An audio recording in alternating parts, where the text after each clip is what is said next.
Hello and welcome back guys. नमस्कार दोस्तों, फिर हाजिर हूँ आपके सामने एक नई क्लास के साथ। और आज दोस्तों हम साइंस पढ़ने वाले हैं। जी हाँ दोस्तों, जैसा कि आपसे कल मैंने कमिटमेंट किया था, मैं आपके लिए रीजनिंग और साइंस दोनों की क्लास प्रोवाइड कराने वाला हूँ। तो आज हम है जो मोस्ट इंपॉर्टेंट टॉपिक है, जो आपके सभी लेवल की जो कंपटीशन क्लासेज होती हैं उनके लिए, सभी के लिए जो इंपॉर्टेंट क्लास होती है आपकी, आज वो हम साइंस की क्लास डिस्कस करने वाले हैं। तो देखिएगा दोस्तों, साइंस में किस तरीके के क्वेश्चन बनते हैं, एकदम डीपली हम यहाँ पर टॉपिक को क्लियर करके चलेंगे। एक एक पॉइंट को पकड़ना है हमें। तो देखिएगा दोस्तों, आज हमारा जो साइंस है,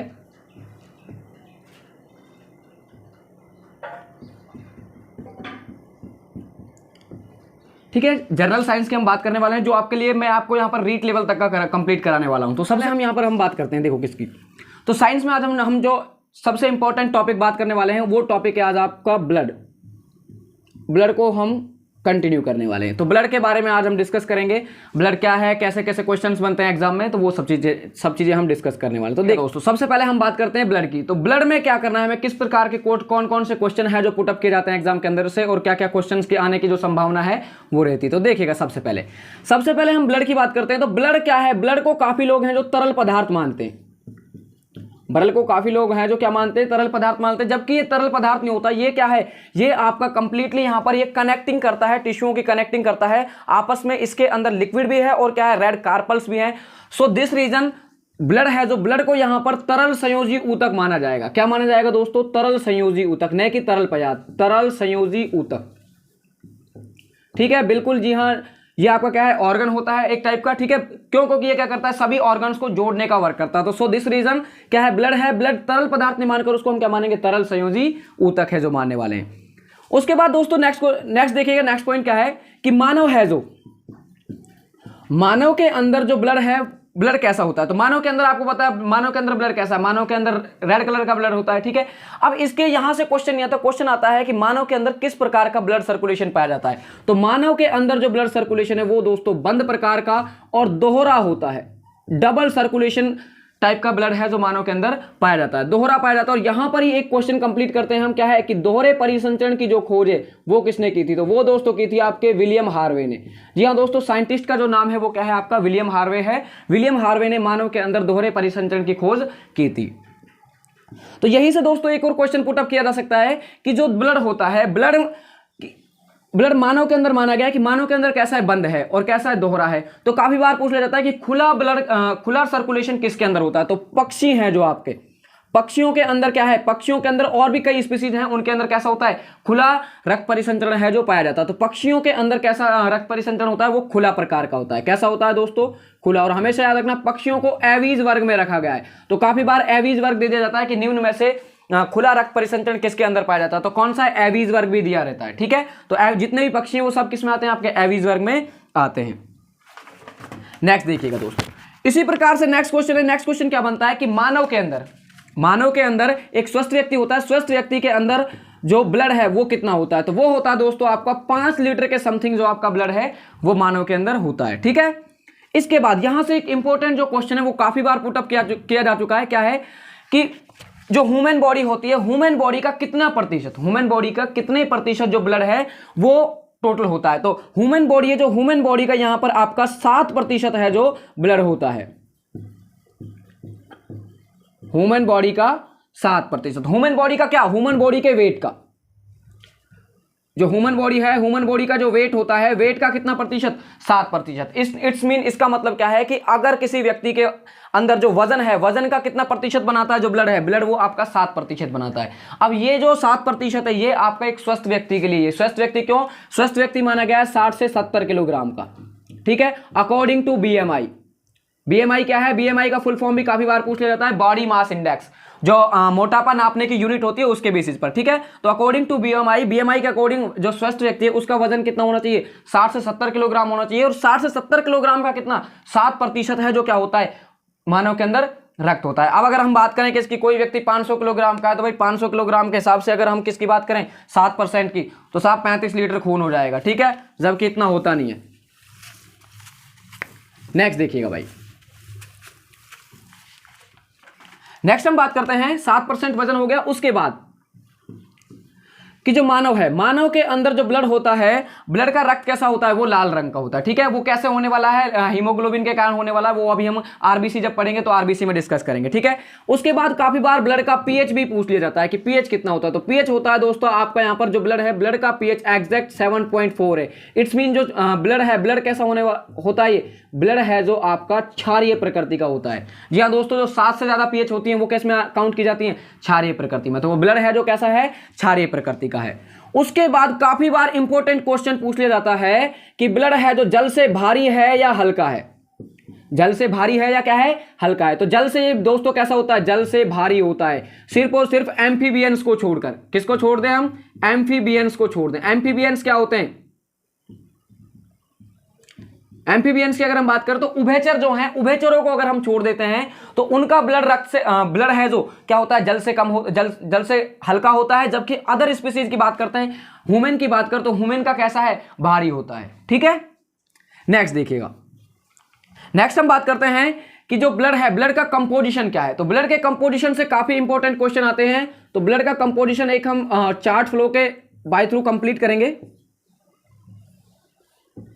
ब्लड का कंपोजिशन, तो ब्लड को 2 टाइप्स के कंपोजिशन में बांटा गया है। ब्लड का जो संगठन है वो 2 प्रकार का होता है, ठीक है। एक तो होता है आपका तरल भाग और एक होता है दोस्तों आपका ठोस भाग। तरल भाग और ठोस भाग। तरल भाग को कहा जाता है दोस्तों प्लाज्मा, तरल भाग को प्लाज्मा कहा जाता है। और ठोस भाग है जो, उसको कहा जाता है कणिकाएं, कार्पल्स।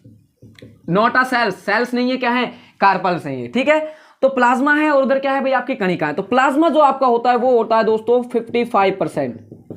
टोटल ब्लड का कितना, टोटल जो ब्लड है हमारे अंदर 7 लीटर 5 लीटर जो ब्लड है, 5 लीटर का कितना 55% जो क्या होता है, प्लाज्मा होता है। देन 45% जो आपका लेस अमाउंट है वो क्या होता है, वो आपकी कणिकाएं होती हैं, ठीक है।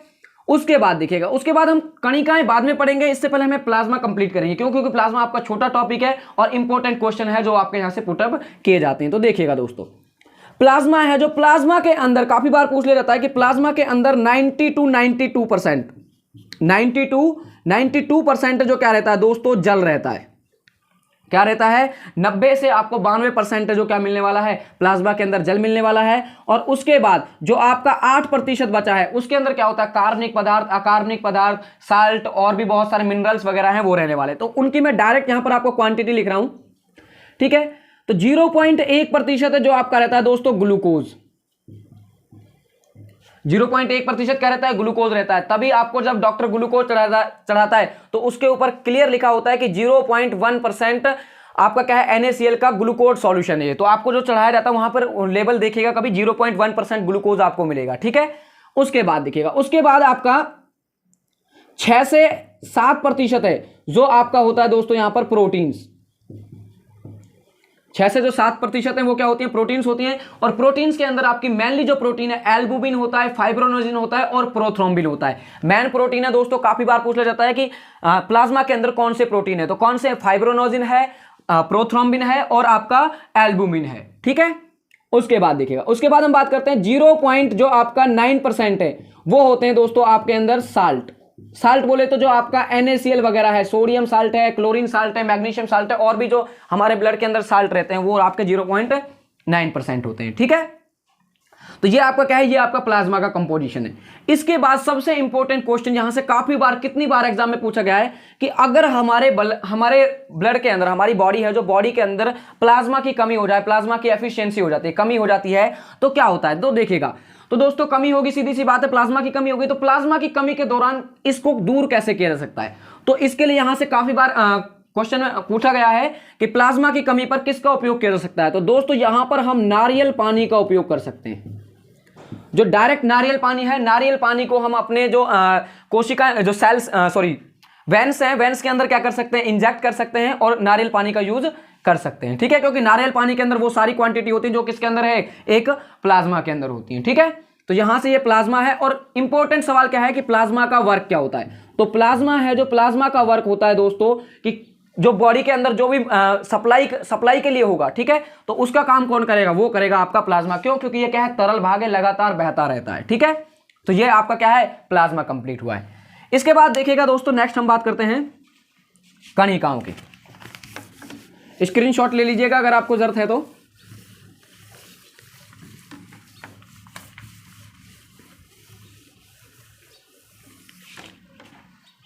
नेक्स्ट देखिएगा दोस्तों, नेक्स्ट हम बात करते हैं कि जो आपकी कणिकाएं थी, कणिकाओं को इंग्लिश में बोलते हैं भाई कार्पल्स,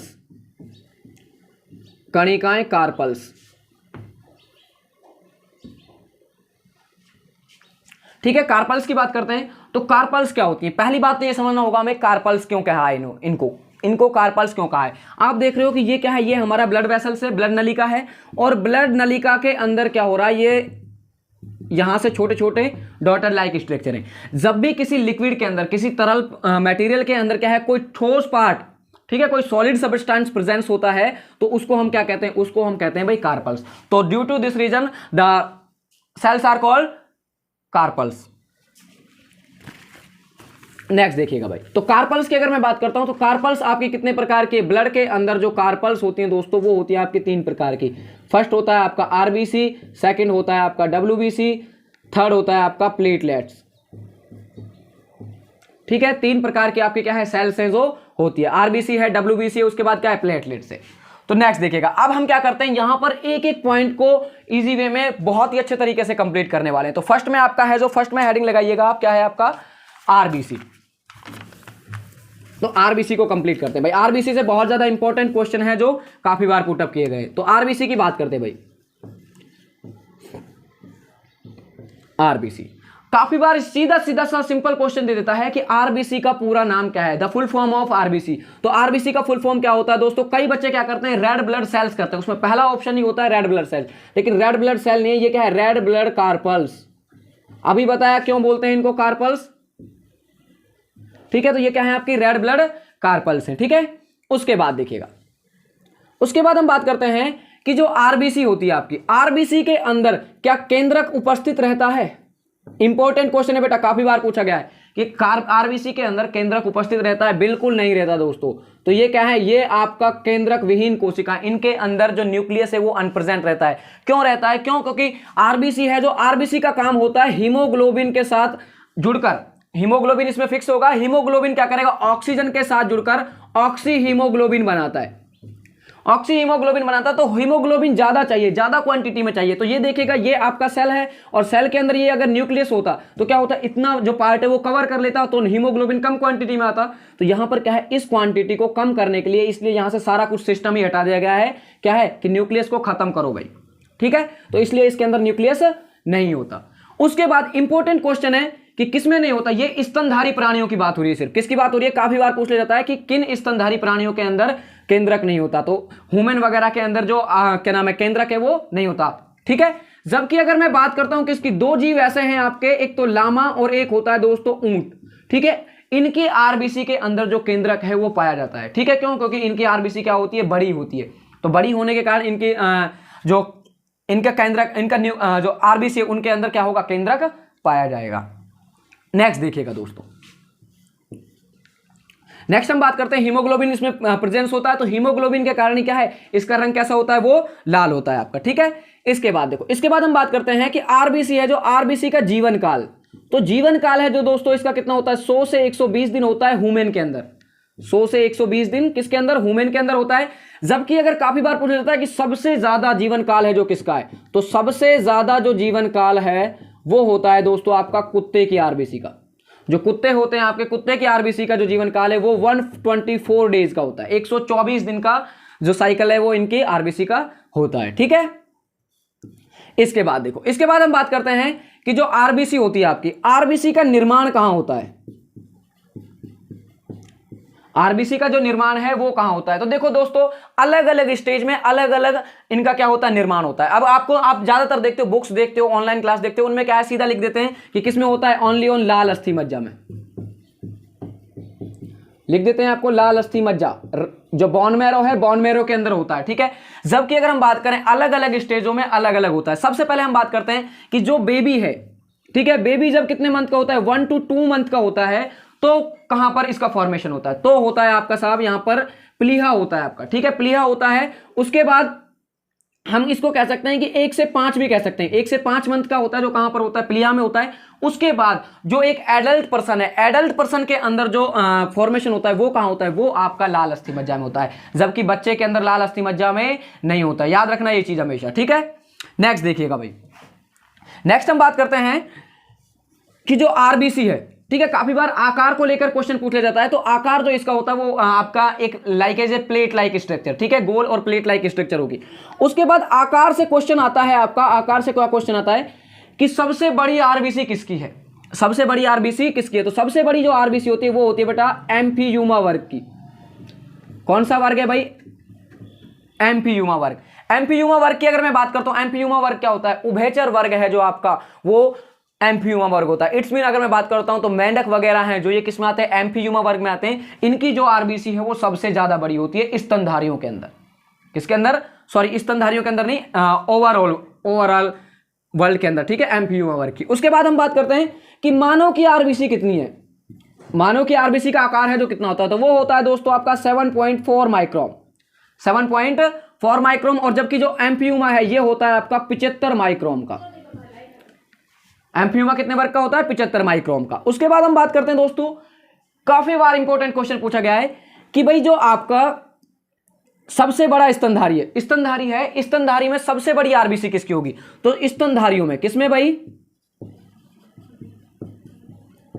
स्तनधारियों में सबसे बड़ी आरबीसी, तो स्तनधारियों में जो सबसे बड़ी आरबीसी होती है वो होती है दोस्तों हाथी की। हाथी है, जी हाँ दोस्तों, जितना बड़ा शरीर है उतनी बड़ी क्या होगी, आरबीसी होगी साहब, ठीक है, जितना क्या नाम है, तो सबसे बड़ी क्या है, सबसे बड़ी आपकी आरबीसी किसमें होती है, स्तनधारियों में होती है। उसके बाद दोस्तों हम बात करते हैं, इंपॉर्टेंट क्वेश्चन है, काफी बार सबसे छोटी भी आपसे पूछ लेता है कि सबसे छोटी आरबीसी किसमें होती है। तो दोस्तों सबसे छोटी जो आरबीसी है वो होती है दोस्तों कस्तूरी मृग में। जो कस्तूरी मृग है, कस्तूरी मृग के अंदर इसका जो साइज है वो 2.4 माइक्रोन का होता है। कितने का होता है भाई आपका, 2.4 माइक्रोन का आपका जो आरबीसी है वो सबसे छोटा किसमें होता है, वो आपका कस्तूरी मृग में होता है, ठीक है। और एक और चीज आपको यहीं पर क्लियर कर देता हूं कि कस्तूरी मृग है, कस्तूरी मृग दुनिया में एकमात्र ऐसा मेल है, और मेल नहीं है भाई, और सारे के सारे मेल किसकी तरफ जाते हैं, फीमेलों की तरफ जाते हैं, लेकिन दुनिया में एकमात्र ऐसा मेल है जो क्या करता है, फीमेल को अपनी तरफ बुलाता है। वो क्या है, वो कस्तूरी मृग है, ठीक है।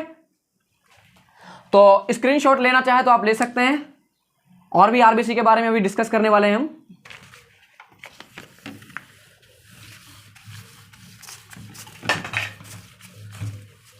हाँ तो देखिएगा दोस्तों, नेक्स्ट बात करते हैं हम। नेक्स्ट क्या है, काफी बार संख्या से रिलेटेड क्वेश्चन आ जाता है कि संख्या कितनी होती है आरबीसी की। तो आरबीसी की पुरुष के अंदर जो संख्या है, पुरुष के अंदर जो संख्या है वो आपको 50 से 55 लाख प्रति घन मीटर देखने को मिलती है। 50 से 55 लाख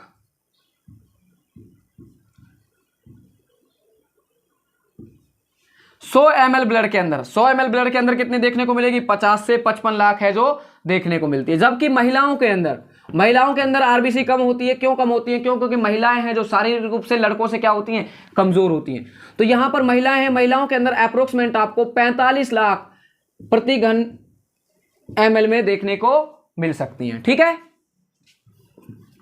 इसके बाद देखिएगा दोस्तों, नेक्स्ट हम बात करते हैं कि यदि ये संख्या है, इस संख्या को कैसे काउंट किया है। तो इसके लिए एक यंत्र होता है दोस्तों, काफी बार यंत्र से रिलेटेड क्वेश्चन पूछ जाते हैं कि आरबीसी की गणना करने के लिए किस यंत्र का उपयोग किया जाता है। तो यंत्र है जो, उस यंत्र का नाम है दोस्तों हीमोसाइटोमीटर।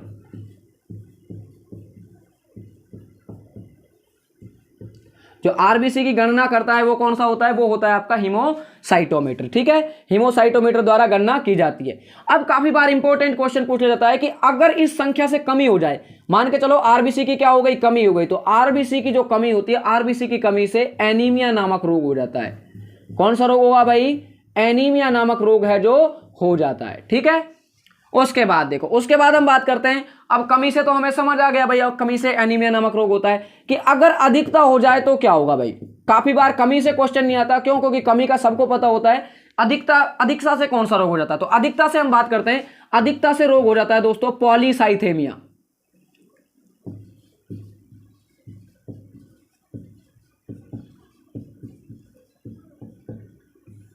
अधिकता से जो रोग होता है वो कौन सा होता है दोस्तों, पॉलीसाइथेमिया नामक रोग है वो हो जाता है, ठीक है। जो आपको डिजीज है वो कौन सी हो जाएगी, पॉलीसाइथेमिया। और याद रखना दोस्तों, पॉलीसाइथेमिया जो रोग है वो किसके अंदर होता है, वो मेनली फीमेल्स के अंदर होता है। किसके अंदर होता है, फीमेल के अंदर होता है। और फीमेल के अंदर कब होता है, ड्यूरिंग द पीरियड टाइम, ठीक है। जब महिलाओं को क्या है, पीरियड आते हैं, तो पीरियड के टाइम पर क्या है, आरबीसी की जो क्वांटिटी है वो क्या हो जाती है, बढ़ जाती है, ठीक है। तो पीरियड के टाइम पर क्या होता है, पीरियड के टाइम पर सब जो आपके महिलाएं हैं, महिलाओं में ये डिजीज होने को मिल सकती है। ठीक है, उसके साथ साथ काफी बार इंपॉर्टेंट क्वेश्चन पूछ लिया जाता है कि ये रोग और किन को होता है, तो और किन को होता है, जो पहाड़ी इलाकों पर रहते हैं दोस्तों। कौन से इलाकों पर रहते हैं, पहाड़ी इलाकों पर रहते हैं, उन लोगों को क्या है, ये रोग हो सकता है। क्यों, क्योंकि उनके अंदर आरबीसी है, जो वहां पर ऑक्सीजन की कमी होती है। ऑक्सीजन की कमी के कारण क्या है, आरबीसी की जो हमारा बॉडी है, बॉडी एकदम फॉर्मेशन करता है आरबीसी की, तो जिसके कारण क्या है, वहां पर जो आरबीसी की क्वांटिटी वो बढ़ जाती है, तो उन लोगों में ये देखने को मिल सकता है। नेक्स्ट हम बात करते हैं, काफी इंपॉर्टेंट क्वेश्चन है कि आरबीसी है, जो आरबीसी निर्माण की प्रक्रिया क्या कहलाती है। आरबीसी निर्माण की प्रक्रिया, निर्माण तो कहीं भी कर लेंगे, निर्माण कहां होगा, निर्माण की अगर हम बात करें, निर्माण कहां होता है, लाल अस्थि मज्जा में होता है। लेकिन काफी बार पूछ लिया जाता है कि आरबीसी जो निर्माण हो रहा है उस प्रोसेस को क्या बोलते हैं, तो आरबीसी निर्माण का जो प्रोसेस है उसे बोला जाता है बेटा यहां पर हीमोपोइसिस। हीमोपोइसिस बोला जाता है, या फिर क्या बोला जाता है, उसको बोला जाता है इरिथ्रोपोइसिस। इंपॉर्टेंट क्वेश्चन है भाई, ज्यादातर आपको जो एग्जांपल है, एग्जांपल में क्या देखने को मिलता है, एग्जांपल में आपको देखने को मिलता है हीमोपोइसिस। जो ऑप्शन आएगा आपका, ऑप्शन में क्या दिखेगा आपको, हीमोपोइसिस। आपसे पूछ जाता है कि आरबीसी निर्माण की प्रक्रिया क्या है, आपको फर्स्ट ऑप्शन में आपको ऑप्शन मिलता है हीमोपोइसिस, और आप हीमोपोइसिस को समझ लेते हो कि हीमोग्लोबिन का फॉर्मेशन। नहीं भाई, किसका है, आरबीसी का फॉर्मेशन क्या होता है, हीमोपोइसिस होता है। और उसके साथ साथ आरबीसी है, जो आरबीसी के जो फॉर्मेशन है उसको इरिथ्रोपोइसिस भी माना जाता है। क्यों माना जाता है, क्यों, क्योंकि जो आरबीसी है, आरबीसी का जो अदर नेम होता है वो क्या होता है, वो आपका इरिथ्रोसाइट होता है। जो आरबीसी है, आरबीसी का जो अदर नेम है वो क्या होता है, erythrocyte. So this, due to this reason the RBC के जो आरबीसी फॉर्मेशन है, आरबीसी फॉर्मेशन को क्या माना गया है, आरबीसी फॉर्मेशन को इरिथ्रोपोइसिस माना गया है। ठीक है, तो काफी इंपॉर्टेंट क्वेश्चन है जो आपके यहां से मैंने आरबीसी में से कंप्लीट कराने की कोशिश की है। और अगर फिर भी कुछ रह जाता है तो आपको अगर कोई किसी भी टाइप के क्वेश्चन में कभी भी दिक्कत हो तो आपके लिए व्हाट्सएप ग्रुप मैंने तैयार किया हुआ है, वहां पर आप डायरेक्ट मेरे को डीएम करके अपने जो क्वेश्चन हैं उनका आंसर ले सकते हैं। ठीक है, तो नेक्स्ट देखिएगा, नेक्स्ट यहां पर एक और इंपॉर्टेंट क्वेश्चन है जो हम कंप्लीट करने वाले हैं। क्या है, आरबीसी को कंप्लीट करेंगे भैया आज हम। तो क्या क्वेश्चन है, क्वेश्चन आता है काफी बार आपका कि आरबीसी का कब्रिस्तान किसको कहा जाता है। आरबीसी का कब्रिस्तान किसको कहा जाता है, जहां पर आरबीसी डेड हो जाती है तो वहां पर उसके बाद पहुंचती है, वो है आपका साहब प्लीहा। प्लीहा या फिर हम बोलते हैं यकृत। ठीक है, इसको क्या कहा जाता है, आरबीसी का कब्रिस्तान है जो कहा जाता है। मरने के बाद आरबीसी जो वहीं जाती है। उसके बाद हम बात करते हैं, इंपॉर्टेंट क्वेश्चन है कि इरिथ्रोपोइसिस में, जो इरिथ्रोपोइसिस था आपका, इरिथ्रोपोइसिस है, इरिथ्रोपोइसिस मींस कि जो आपका आरबीसी निर्माण का प्रोसेस है वो कितने घंटे में पूरा होता है, तो वो दोस्तों आपका 72 आवर्स के अंदर कंप्लीट होता है। जो 72 आवर्स है उनके अंदर क्या होता है, इरिथ्रोपोइसिस का साइकिल है जो कंप्लीट होता है। ठीक है, इसके बाद देखिएगा, इसके बाद हम बात कर सकते हैं कि इंपॉर्टेंट क्वेश्चन है, काफी बार क्वेश्चन पूछा गया है। क्या है कि आरबीसी है, जो आरबीसी क्या करती हैं, आरबीसी छोटी छोटी लाइक स्ट्रक्चर्स हैं, तो वो क्या करती हैं, वो आपस में एक के ऊपर एक के ऊपर एक क्या हो जाती है, इस तरीके से जम जाती हैं। ठीक है, तो ये पूछा जाता है कि आरबीसी का जो एक के ऊपर एक जमना है वो क्या कहलाता है, तो वो होता है दोस्तों रूलेक्स। ठीक है, काफी बार इंपॉर्टेंट क्वेश्चन डायरेक्ट पूछता है कि निम्न में रूलेक्स निम्न में से संबंधित है, रूलेक्स निम्न में से संबंधित है। आपको 4 ऑप्शन मिलेंगे, आपको किसको क्लिक करना होता है, आरबीसी को क्लिक करना होता है। ठीक है, तो आरबीसी क्या करती है, आरबीसी जब जमती है तो क्या बनाती है, रूलेक्स का फॉर्मेशन करती है। तो आई होप दोस्तों आपको ये सब चीजें समझ आई होंगी, और ऐसी इंटरेस्टिंग क्लासों के लिए आप चैनल को शेयर और सब्सक्राइब जरूर कर दें। और आज की जो वीडियो है, आज की वीडियो का फिर से हमने जो एम रखा है वो आपका 1000 लाइक का रखा है दोस्तों। तो ऐसी मजेदार क्लासों के लिए, ऐसी मजेदार क्लासों के लिए चैनल को शेयर और सब्सक्राइब जरूर कर दें। जितना ज्यादा आप लाइक करेंगे, जितना ज्यादा शेयर करेंगे, उतना ज्यादा हमें मोटिव मिलता है, और आपके लिए मैं ऐसी ही लेटेस्ट वीडियो है जो प्रोवाइड कराता रहूंगा। तो नेक्स्ट टॉपिक में मिलते हैं WBC और प्लेटलेट्स के साथ। तब तक के लिए सुखी रहिए, स्वस्थ रहिए, मस्त रहिए।